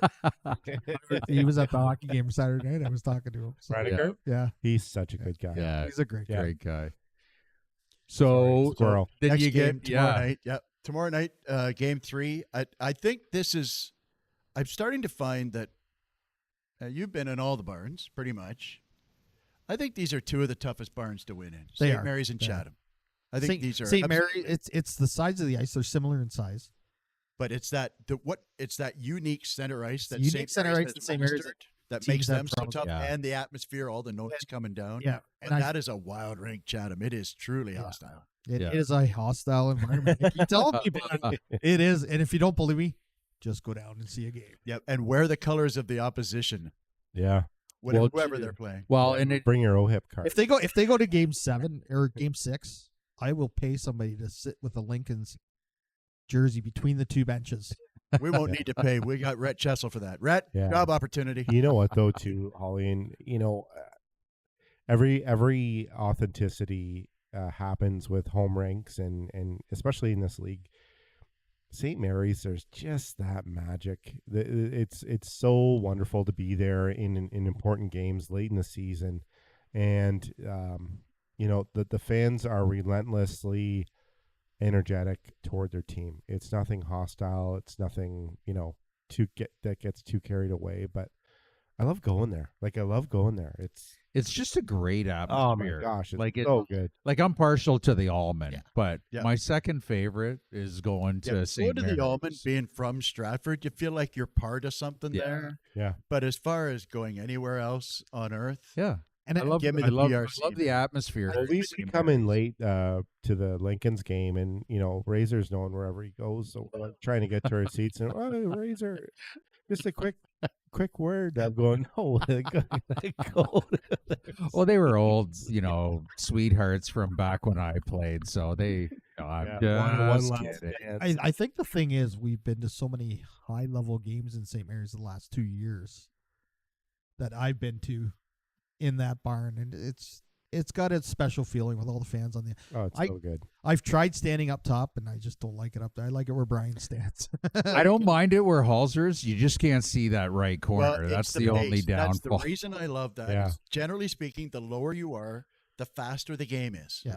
Do you know Like, what, the Holly? closer I you couldn't get to agree the more. ice. Yeah. Couldn't So agree more. this is perfect for me where I am not standing down at the glass where it's tough to really get perspective in the far end. You can see the net. You miss that corner. But frankly, standing anywhere up at the top in the Almond, not at the end, is the same thing. You Yeah. lose one of the Yep. corners because of the Well, girders, right? and the Almond's great for two reasons. A, they use the clear mesh, and B, they only have it on the ends, Yes. which is great. well, it's the same thing in New Hamburg. I noticed they don't have the mesh on the sides, and a couple of pucks come flying up Right. there. So I was gonna say in St. Mary's, I'd be afraid to stand where Brian Yeah. stands if they didn't have the mesh. up, 'cause 100%. You're right. I That's not agree. very high glass there either. no, no. Or you're just even turn your head for a second to say something, and Yeah. it could happen in a second. Oh, yeah. like Grapes used to say, if you go to the game, keep your eye on the puck. Well, it'll be interesting. What do you think? Like, I don't know. You said you didn't see that goal the game-winning goal that I still haven't seen it. No, all I heard It's not a from, good goal. Spencer on the radio was sharp angle. It was a sharp angle where you had Gillen. He got a second of the game, right-hand shot, coming around the net to Armelin's blocker side.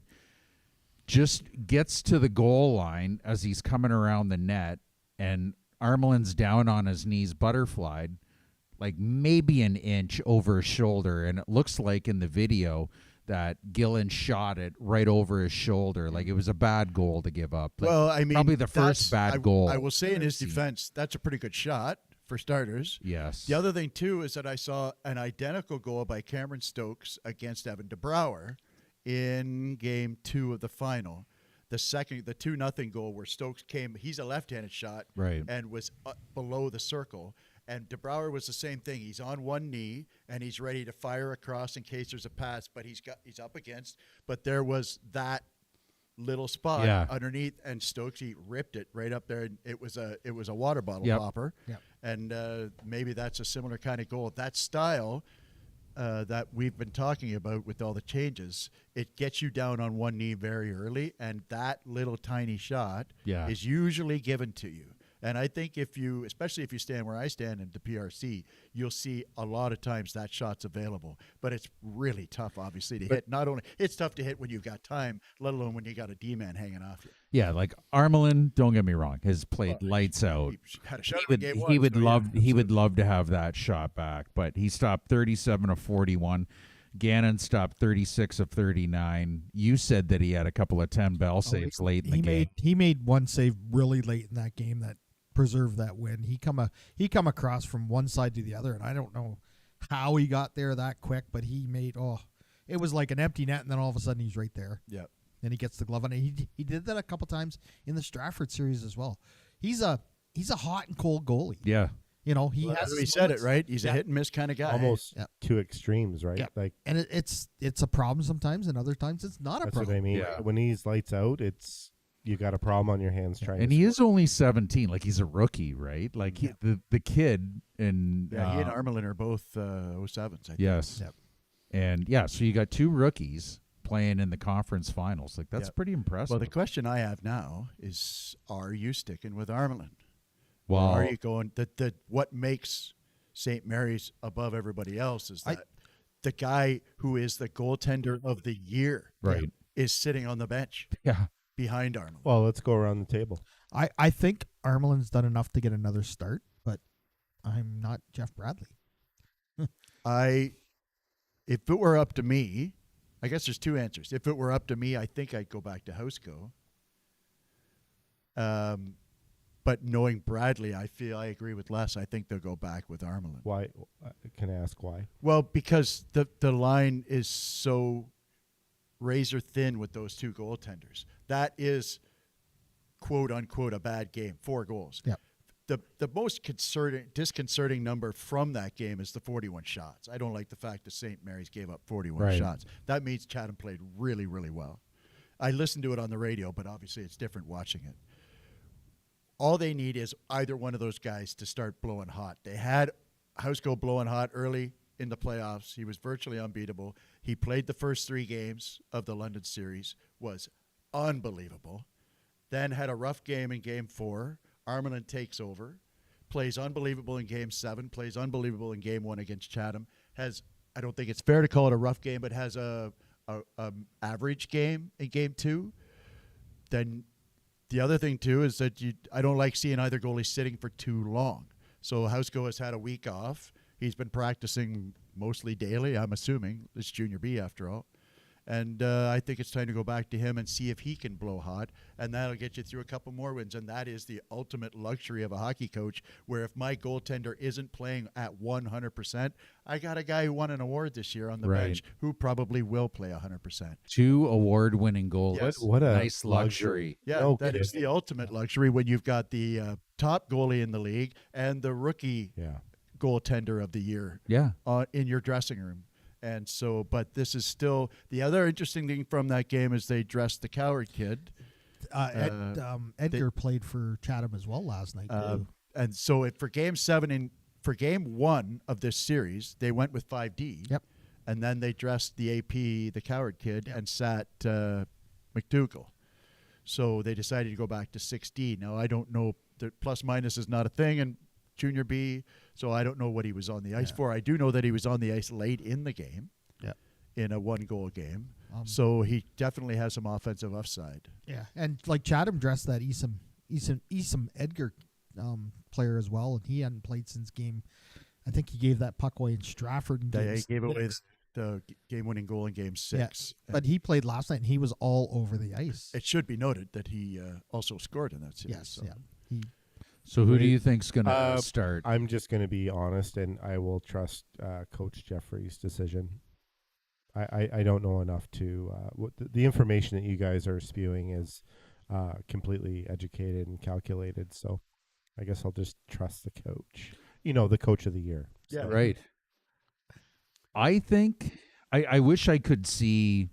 I only saw the game-winning goal, and it was what you would call a weak goal. Armelin has played lights out. I don't know what the other goals were like. I couldn't see highlights of Hunt, Gillis's, or Gillen's first Nobody goal. could see highlights of Yeah, Gillis' so- goals, so If they were good goals, like if they were one-timers where he had no chance on, I would keep riding Armelin rather than change it up right now, because every game that I've saw, Armelin has been lights out. And you're right, it's unfortunate that Housko had one bad period. He let in 4 Basically, goals yeah. in one bad period, and Yep. he got yanked. I would probably stick with Armelin based on that they were good goals. Now, because I can't see them and I don't know if there was more than one weak or questionable goal, I think he'll probably go to Booth Housko. And if maybe I'll just add a little bit. St. Mary's got themselves back into the game last night. Yep. So they're playing with confidence in front of Armelin. I personally like that perseverance. They can do what they do. I'm not questioning anything about any other comments or opinions about what you want to do. It's going to turn into a really short series. Do you want to experiment with a guy that hasn't played in a week? Like, there's all these different fundamentals you have to consider, and I'm not discounting Housko's capability. Armelin's been playing great. On an off cue for one game, a lot to be said for that. Yeah. one thing I'd say is Gillis for Chatham. He played very well in the Stratford area. He's played very well. At least he was noticeable in St. Mary's. Number 7 defenseman. Yeah, no, the 20 for Who's Chatham. number 7? That's Forte Smith. Forte Smith. Yeah. No, for Chatham. Sorry, Yes, Forte Smith. Forte Smith. the little guy. No, No, that's Gillen. that's, Gillen's the 7. Forte Smith's 4. Yeah, Yeah. Gillen. Gillen. Oh, little, right, yeah. yeah, okay. Gillis That- is 20. He's Gillen's 6'5". 7. That player is Fort J. Most Smith is 4. Yeah. yeah. And Gillis is 20. He's Gillen. a big boy. and Okay. You've noticed him when he's on the Yeah. ice. So it's been noticeable with him on the ice. And I thought he played really well in St. Mary's, and he played really well again last night in Chatham. So Gillen. Gillen's number 7. 5'8", 165. Yeah. What's What Gillis? a player. Number 20. Gillis is 6'1", 185. So him and Richter are leading the Maroons in scoring with 17 points right now. Yeah. Like they're just Incredible playing, playoff. It just- playing Holy- lights out. It just shows you how good Richter is, considering Richter- he missed 3 games in the Stratford series. Yeah, he's And playing with one 4. arm basically Yeah. since. And we Yeah. know that, right? Yeah. There's no when he got kneed, I was saying to Holly, what's that? He goes, it's his shoulder. Yeah. But it was something else. Yeah. Yeah. Right? So Like, and when he got hurt in Stratford, it was just an innocent rub out that, went right to the. Well, That it was a was when rub out. I Green don't did think that? there was anything innocent about it. I'm Blake- not calling it a oh, penalty, oh, but Blake. it was a playoff hit, Yeah. and it was a hard hit, yeah. and I think it was Blake. It was. It was, And, yeah. But he didn't do him no favors. No. He took the man out. He But did it what he wasn't had like to a do. violent. Well, no, I'm it's not just saying, it- no, I'm no, not saying egregious, but No. I'm not saying it was nice either. I mean, he took him out. Yeah. Took him out hard. I thought it was a that clean. I have seen made in the go, but I have no issue with their no call there. And at the end of the day, it doesn't matter at No. this point. But No. No. No, But I- anyways. I didn't even think it warranted Richter being hurt until I saw him crouched over skating to the bench, because it was so like innocuous. Like I did not even think that there was anything of it, but well, All I can say in the Western Conference, we got ourselves the series. yeah, absolutely, yeah. I mean, both of them, both the East and West. Like I are said, great I series. picked them to go all the way, like right to the end. Anyways, I didn't think it was going to be a quick series either way. And When you get to this point, you have to expect that, right? It's like any league of hockey. You're in the first round of the NHL. there may be a round or two where you can figure it out pretty quickly, but after that, it doesn't get easier. Yeah, and it's the 1 and 2 seeds in the conference. Yep. Yeah. So, I mean, this, like I said before, I really, truly believe, with all due respect to Stratford and to Ayr, I think the 4 best teams are the Yep. ones that are still. I agree. I 100%. Well It's said. And, it is what it is. it's It going shows to what be it. 3.5 Yep. more weeks of really good hockey in the go. Yeah. Yep. The only problem is we're gonna get Southern Cup, and you have to go to. You're only gonna see one half of it. Well, yeah, that's. If it I'm not going happens to lie. the I was way. cheering for Ayr, but it was strictly geographical Yeah. motivation. Right. All right. Well, that wraps up the GOJHL. We have one more team to talk about, the Irish and Jets. The Irish had a chance to wrap up the championship in Stratford on Saturday night in Game 5. I have one thing to say about this game. Zach Magwood. Oh my God, that first goal he scored. Oh. He left everybody's jock out on the ice in front of him. Right down in front of us. Great goal. That's all I have to say about that. It game. was. It's always less intense on TV, but whatever the camera angle was, we just saw everything. Yeah. And I just said, "Oh, Jude." Yeah. Like it was. It was right. You could see it developing right Yep. down in front of us. For those that haven't seen it, Pekka gets the puck, and he gets the blue line. He drop passes it to Mags, who's following up behind him. Patrick McNeil, the defenseman standing in front of him, he thinks Mags is going to shoot, so he goes down. Mags Drags it around. curl and drags around him. Then he curl and drags it around Evan DeBrouwer for one of the prettiest goals. And I loved you talking about it. You said, folks, I was speechless last week talking about Zach Magwood, his goal that he ended up scoring against Petrolia and Tilbury. Tilbury, yep. And I loved what you said. I forget your exact words, but it was. So do I, actually. It was just a little shoe in. Oh yeah, okay. Like it wasn't anything. It was just Well, and to be clear, for those who don't know the players, he wasn't deking around Shemp and Curley. No. He was deking around Patty McNeil, one of the top 5 or 6 defensemen in the Ontario Super Hockey League, and Evan DeBrouwer, the best goaltender in the Ontario Super Hockey League. And he just made them both.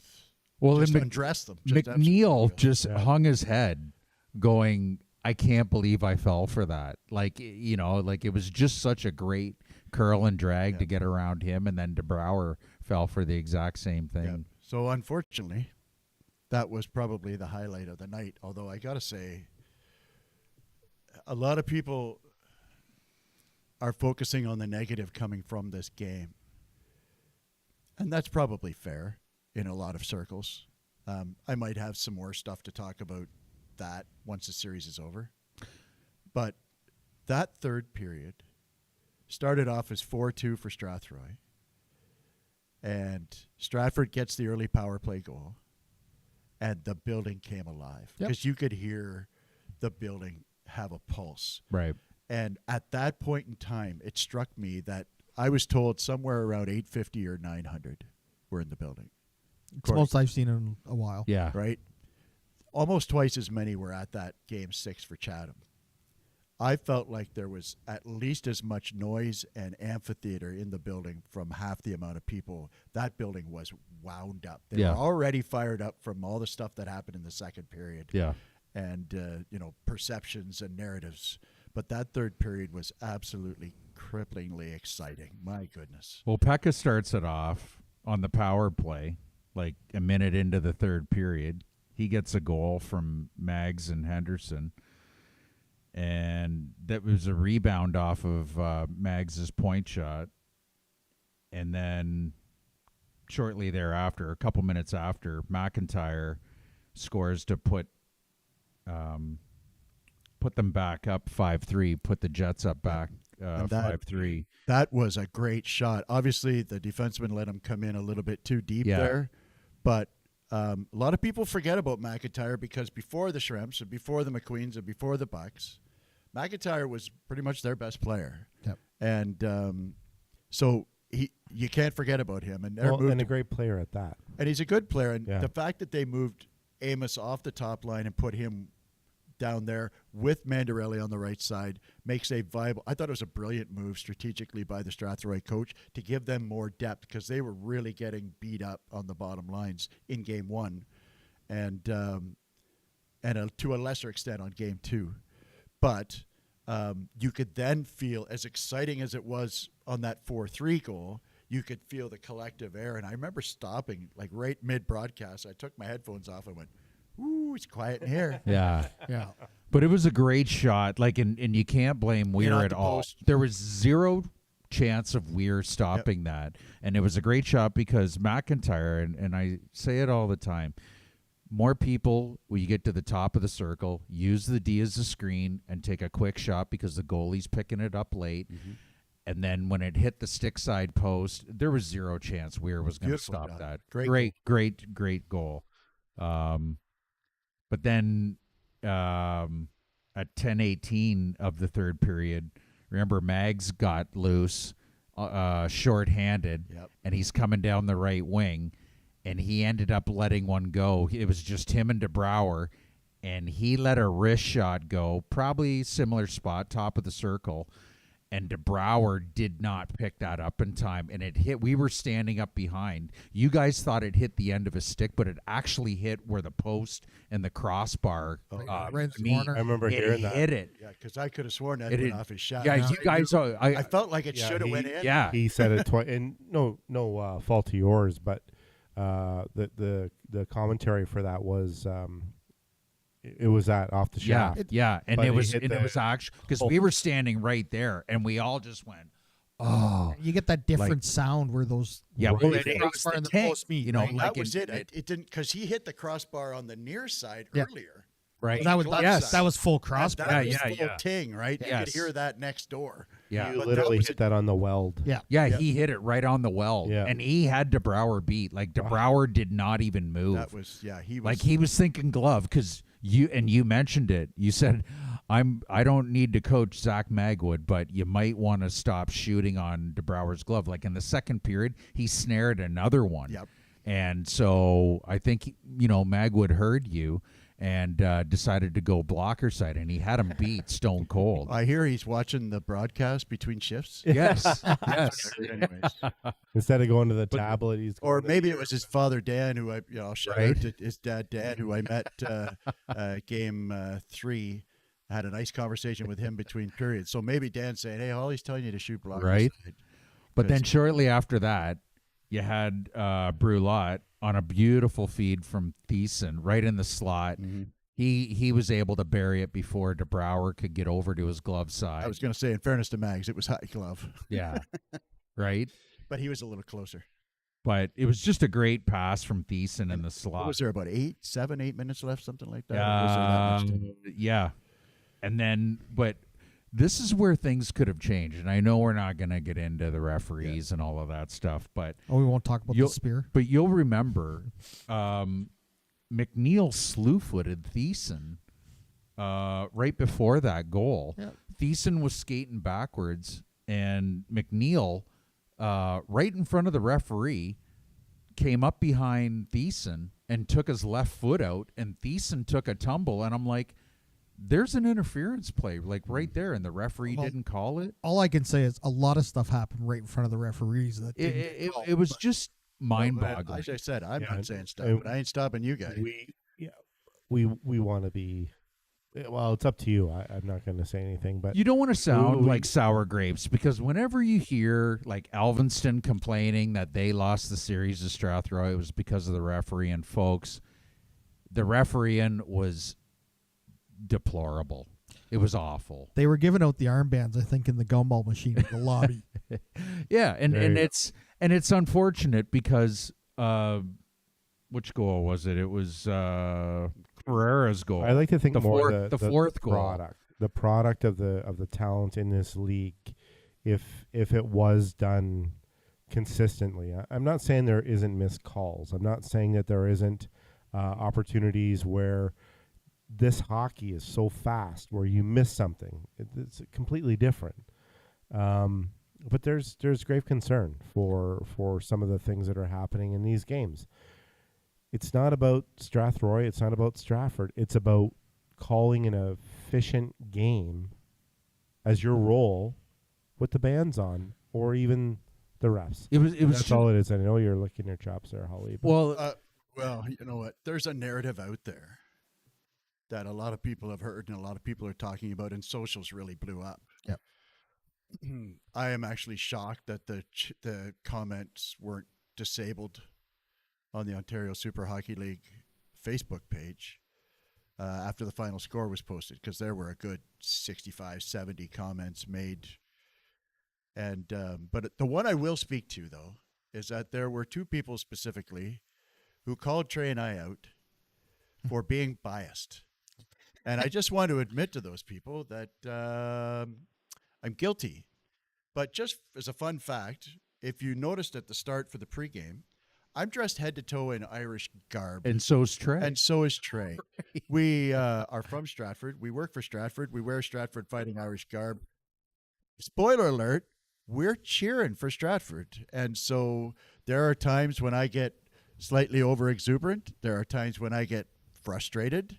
But there are also times I feel that we maintain our professionalism and try and give the folks a good show. I go out of my way to try and compliment visiting players whenever I get the opportunity and the motivation. And you do. You And, talked highly of McQueen. I think my favorite was one of the comments was the commentators for the game weren't enthusiastic when Strathroy scored.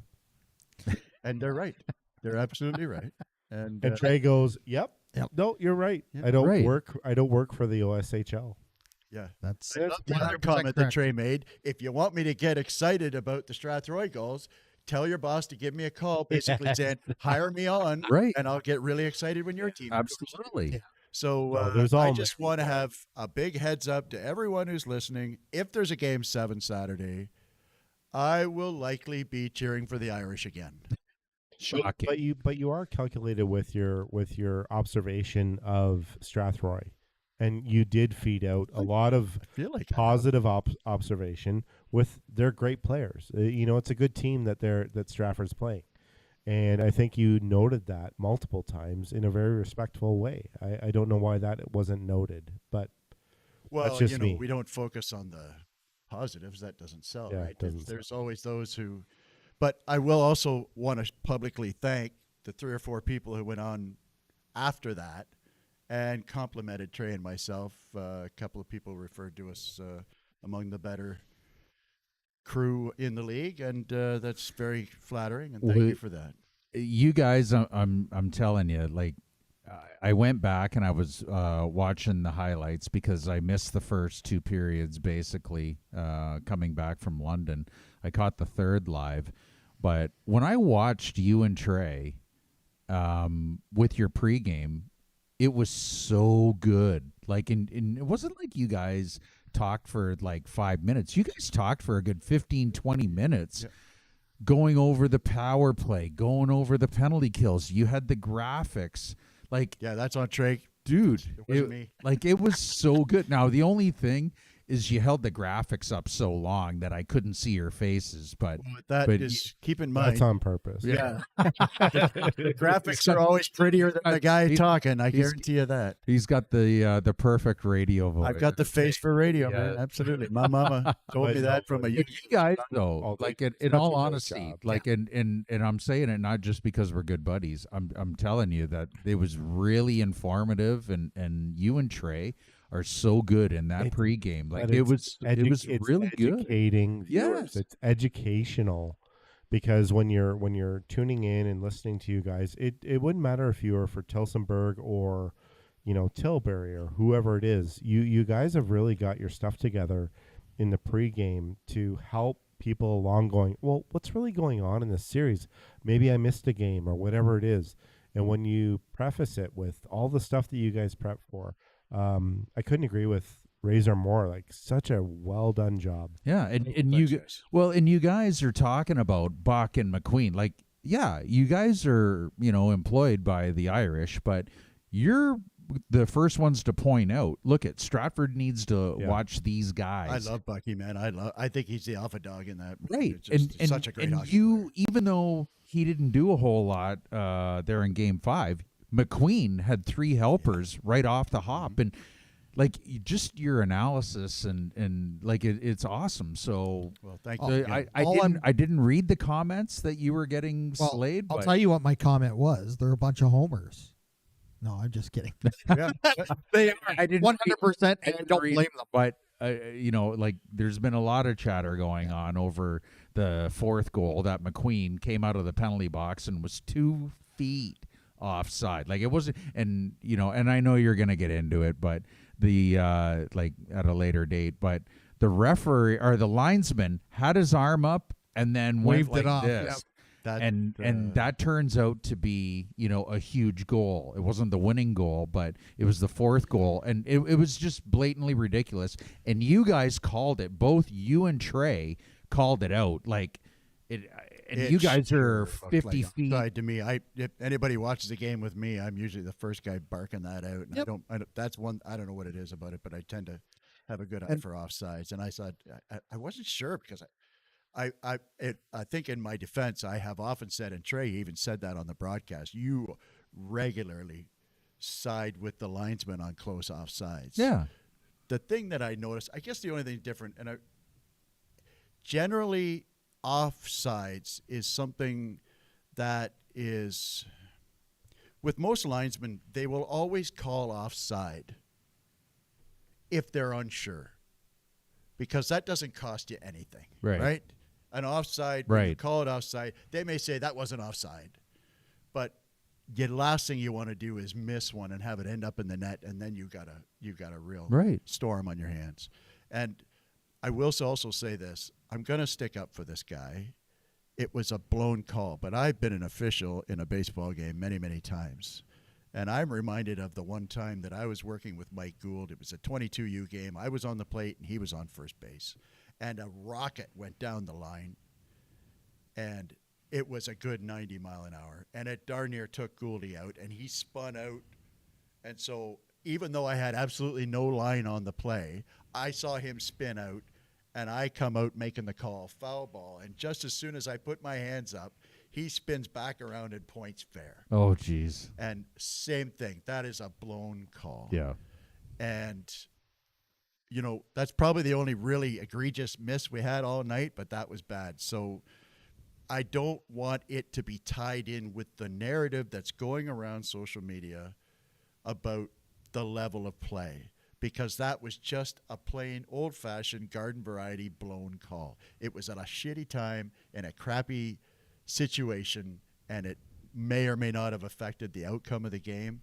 But I feel bad for the guy because we've all made that mistake. Have you been there, Les? Oh, yeah. Have you blown a call? I've gone up to a coach and said, I blew that one. Yeah. Okay. So, like I said, he really got roasted. I know that he went up to the Stratford bench and apologized later. Whether it was, I know that happened. I think that's very. That's And pretty all a solid. man That's could pretty do. solid. When he screws up and he Yep. apologizes, you have to let the man off. When it gets into the social media stuff, they're going to go full bore and try and get their pound of flesh. But I feel bad for the guy. He's working his butt off, and he blew the call, and it sucks. Yeah. And it may or may not, like I said, it didn't. I refuse to say that the officials cost Stratford the game, because that's only 4-4. They still had to go out in overtime and win the game. But I just feel like that the people who were at the game, I just feel like something was kind of, an opportunity was taken from them because of the call, and that sucks. But again, like I said, I have to forgive the guy because I've made the mistake too. There you go. Well said. Well said. You own it. He Yeah. did. He owned it, and you have to respect that. He manned up to it. So don't do it again. But I'm going to let you go. So where are we at in the series? We are now to- 3-2, and game 6 is Friday night, 7:30 in Strathroy, which is going to be definitely a sold-out barn. I really want to go there, but unfortunately, that's also going to be game 5 in the St. Mary's Chatham series. Right. So I'm most likely going to be in St. Mary's. And then game 7, Saturday early, right? 4 o'clock? 5. 5? 5. 5. 5 o'clock Saturday. for a potential Game 7. And I got to, this isn't going to be one of those call-out moments, but I'm here to tell you, folks, if there's a Game 7, Right. that third period was absolutely electric in the barn. Don't you dare miss a Game 7. 'Cause Yeah. something In the cool is words gonna of happen. Billy Red Lions Don't from the you dare WWF. Don't you dare miss it. Yeah. Chris Chessel reminded me of that. All the way back to Maple Leaf Wrestling. Oh, yeah. Jack Tunney. Speaking of chess, thank you, Chess, for fact checking that Wilmot does hold 875 people. If it holds 875, There was 890. There was, yeah, well, I mean, there was all the people standing at the bottom too, Yeah. so I don't know if that counts in capacity. So yeah, like I said, I thought there was 800 or 900 people there. I think that's pretty close to what there actually was, which is so cool for an 18U game. Oh, Are you kidding me? Yeah. How many of those kids have played in front of even a third of that many people? 100%. Right? Well, All right. I think we're Think we to the got end her. of Think so. Yep. Remember, it's okay not to be okay. Just start the conversation. Thanks, everyone, for listening. And be sure to tune into our social media channels for basically anything.